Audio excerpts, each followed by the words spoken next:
Yo, yo, yo, this is Dorky Diggity Dave, and today we are talking about Dragon Ball Super Episode 129, Ultra Instinct Mastered. Wait, hold on. I need to change my hat. This is the wrong color hat for something as good as Ultra Instinct Mastered. Hold on. There, now I feel a lot more glowy and a lot more powerful. Let's go ahead and get into this.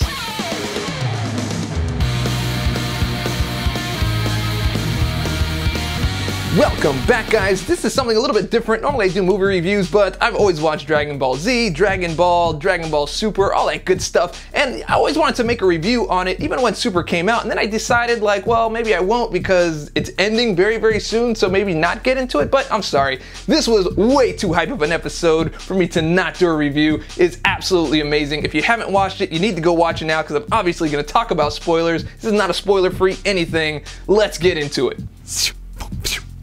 Okay, so first of all, I've never really seen a saga where there's been so many limits surpassed in one particular a fight or tournament or saga or whatever it is. Everyone else is always just kind of like surpassed like one thing, maybe two over an arc, and then that was about it, and then they just like won. But this is like constant transformation, surpassing, pushing beyond limits, and still not being enough. It is not enough. Jiren is a straight powerhouse, shutting everything down, and it's absolutely amazing to watch. Now, even before all of this kind of came into play, you had Android 17, who was kind of like the MVP. He's really like the only one who actually damaged Jiren before anyone else did, and that was actually amazing. And the whole sacrifice thing that he did was off the chain. That was from previous episodes to bring us where we are here in episode 129. We were left with bated breath at the end of 128. You saw Goku kind of get into the zone. He actually hurt Jiren with a single punch, and you're just like, bro. And then 2 weeks, you made it 2 weeks to make us wait to get to this episode. And so it's here. He's got Ultra Instinct, and it looks like he has a real good handle on it. Now, what I think the writers do really well in this particular episode specifically is the side banter, the things that are going on outside of the fight itself, the way that they describe everything that's going on, what's happening with Goku. Oh, he's not hitting hard enough. He can't do any damage. He has the defensive part, but that's not gonna last very long. He's got to do something. And it really pulls you into the story. There was a lot of things that I liked about this particular episode. It not only was the story well written, but the editing was done real well, as well as the animation. The animation was some pretty fantastic stuff.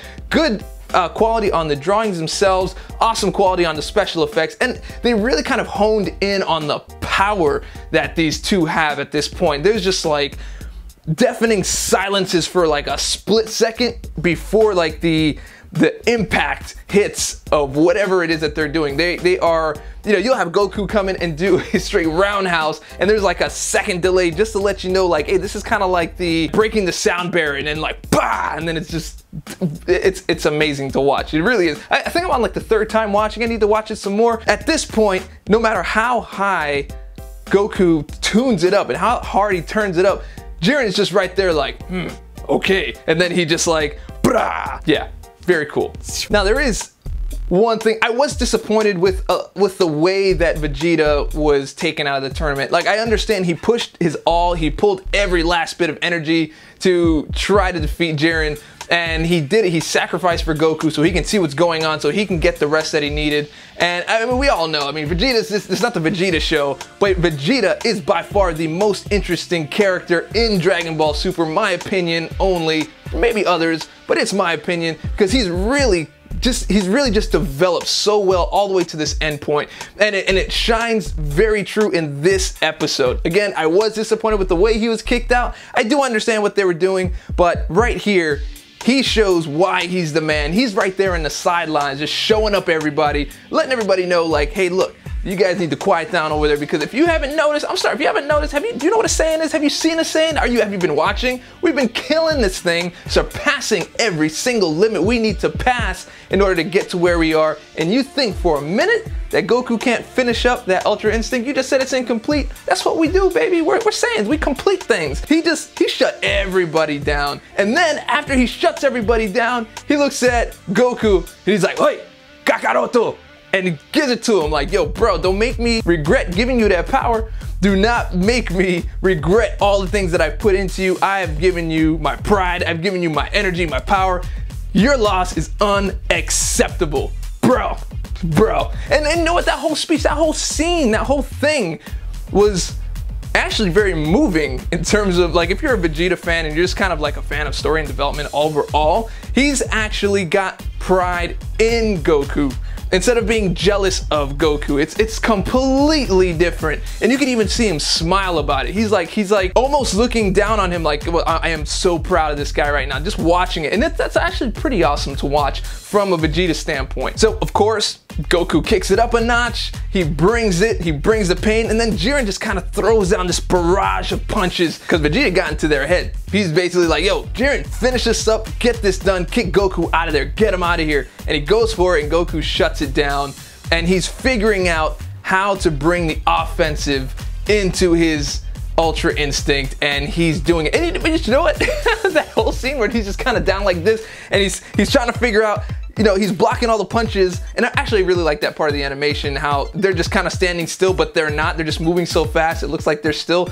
Yeah, anyway, so he's there, he's down, and he's blocking all the punches, and he's figuring out, he starts to ball up his fist. You see his fist, he's just like, shh. If you've seen Back to the Future, which I hope you have, I mean, if you haven't, that's a tragedy in itself, it really reminded me of the scene where George McFly punches out Biff. He's just like, he's got him down on the ground, he's got his arm behind him, he's laughing at him, and he's already pushed his chick off to the side, and then you see him ball up his fist, and then he's just like, pah! Same thing. It felt the same. It's just that, I guess, yeah, it felt the same. It felt the same. Absolutely fantastic. Once he actually delivers the blow to Jiren, he's back on the stage, but he's back on the stage in this whole different glow. He takes Jiren's absolute, just like, unstoppable power, and he just like puts it on his finger like, nah, bro, get that out of here. And then he ridicules him in the same way that he was ridiculed in the first battle, which was a really nice turnaround, I thought the writers added in there.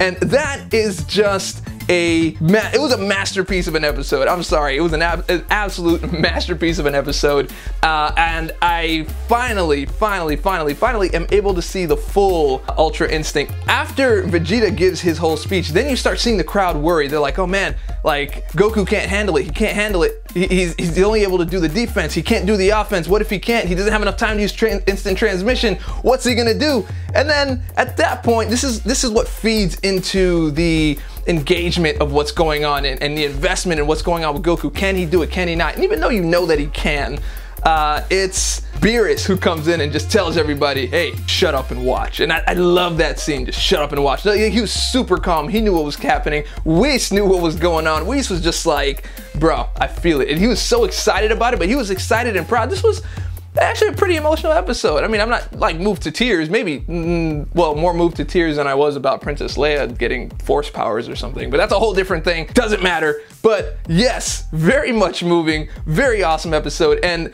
if there is one thing about this whole thing with Jiren and Goku, they've really turned things around in the way that no matter what they do, he's able to overcome it. But I think it's coming to a head at this point. He comes in, he's got the glow, he's got that glow, and it looked fantastic. Just the sheer power of the movements, like within like a split second, he hit Jiren like a million times, and that's just amazing to see. Then you see the godness just kind of like wipe off as he comes out of the cocoon, and he is